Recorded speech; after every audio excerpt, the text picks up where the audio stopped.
સાબરકાંઠામાં ચાંદીપુરા વાયરસનો કહેર વધી રહ્યો છે। સારવાર દરમિયાન વધુ એક બાળકે દમ તોડ્યો। હિંમતનગર સિવિલ હોસ્પિટલમાં ચાલી રહી હતી સારવાર, ત્યારે રિપોર્ટ પેન્ડિંગ હોવા દરમિયાન 2 વર્ષની બાળકીનું મોત થયું છે। મૂળ રાજસ્થાનની બાળકીનું સારવાર દરમિયાન મોત થયું છે।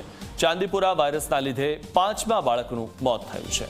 ત્યારે ચાંદીપુરા વાયરસ જે છે તે હવે બાળકોને એક બાદ એક ભોગ લઈ રહ્યો છે। અને સૌથી મહત્વની વાત એ છે કે આ ચાંદીપુરા વાયરસ એ જગ્યાએ વધુ થાય છે કે જ્યાં અસ્વચ્છતા હોય, ગંદકી હોય, ત્યાં આ ચાંદીપુરા વાયરસના જે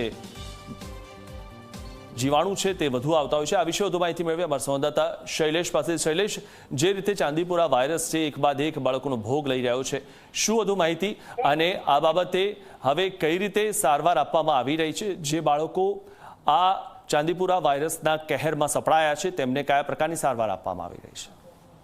जी बात કરવામાં આવે તો 26 જૂનથી આજ સુધીમાં લગભગ 16 દિવસ છે। 16 દિવસમાં ચાંદીપુરા વાયરસથી હિંમતનગર સિવિલમાં 5ના મોત થયા। 5મું મોત ગત રાત્રિએ થયું હતું।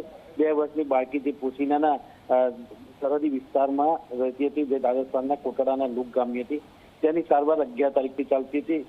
લગભગ 2 દિવસની સારવાર દરમિયાન આ જે બાળકીનું મોત નીપજ્યું છે। જ્યારે હવે એક જે 3 વર્ષની બાળકી છે તે હાલ સારવાર હેઠળ છે। ખેડબ્રહ્માના દેરકા ગામની છે, તે પણ પીઆઈસીયુ યુનિટમાં દાખલ છે। હાલ સિવિલ વિભાગ દ્વારા જે યુનિટ બનાવવામાં આવ્યું છે ત્યાંથી તેમને પીઆઈસીયુમાં દાખલ કરવામાં આવે છે, તે અંગે આપવામાં આવે છે। બીજી તરફ જે જગ્યાએથી આ કેસો આવે છે તે આગળ આરોગ્ય વિભાગ દ્વારા ડસ્ટિંગ સહિત કામગીરી કરવામાં આવી રહી છે।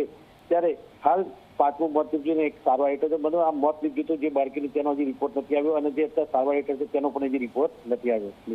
જી, આભાર શૈલેષ માહિતી આપવા બદલ।